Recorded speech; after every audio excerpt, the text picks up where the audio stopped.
అంటే అన్న ఓకే. ఆంధ్రప్రదేశ్ రాష్ట్రంలో ఒక కరువు రహిత రాష్ట్రంగా మార్చేటువంటి ప్రాజెక్టు పోలవరం ప్రాజెక్టు. ఈ రాష్ట్రానికి ఒక వరం పోలవరం ప్రాజెక్టు. ఈ రాష్ట్రానికి ఒక జీవనాడి పోలవరం ప్రాజెక్టు. అటువంటి పోలవరం ప్రాజెక్టుని 2014, 2019 ఆ రోజు ముఖ్యమంత్రిగా చంద్రబాబు నాయుడు గారు ప్రతి సోమవారాన్ని పోలవరం అనేటువంటి పేజీగా మార్చుకుని ఆ రోజు 5 సంవత్సరాల్లో 72% పోలవరం ప్రాజెక్టుని పరిగెత్తించి పనిచేసినటువంటి పరిస్థితి మనందరం కూడా చూసినటువంటి పరిస్థితి. అది దురదృష్టవశాత్తు జగన్మోహన్ రెడ్డి గారు అధికారంలోకి వచ్చిన తర్వాత ఈ 2019, 2024 5 సంవత్సరాల్లో 2% కూడా పనులు పూర్తి చేయకపోవడమే కాకుండా చంద్రబాబు నాయుడు గారి హయాంలో జరిగినటువంటి పనులు కానీ మరి అవన్నీ కూడా మరి నిర్వీర్యం చేయడం, ఒక రకంగా విధ్వంసం.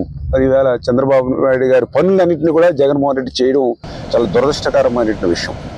ఎందుకంటే పర్టికులర్గా 2019లో జగన్మోహన్ రెడ్డి గారు అధికారంలోకి వచ్చిన తర్వాత మరి ఆయన ఏదైతే ఇక్కడ పనిచేస్తున్నటువంటి ఏజెన్సీలు ఏవైతే ఉన్నాయో వాటినన్నిటినీ కూడా ఏకపక్షంగా రద్దు చేయడంతో ఏదైతే రివర్స్ టెండరింగ్ పేరు చెప్పి సంవత్సరం పాటు ఇక్కడ ఏ విధమైనటువంటి పనులు చేపట్టినటువంటి స్థితిలో మరి ఏదైతే పోలవరం ప్రాజెక్టుకి సంబంధించి, ఎందుకంటే ఇది అత్యంత క్రిటికల్ ప్రాజెక్ట్. ఇది పోలవరం ప్రాజెక్ట్ సీజన్కి మార్పులు వస్తూ ఉంటాయి.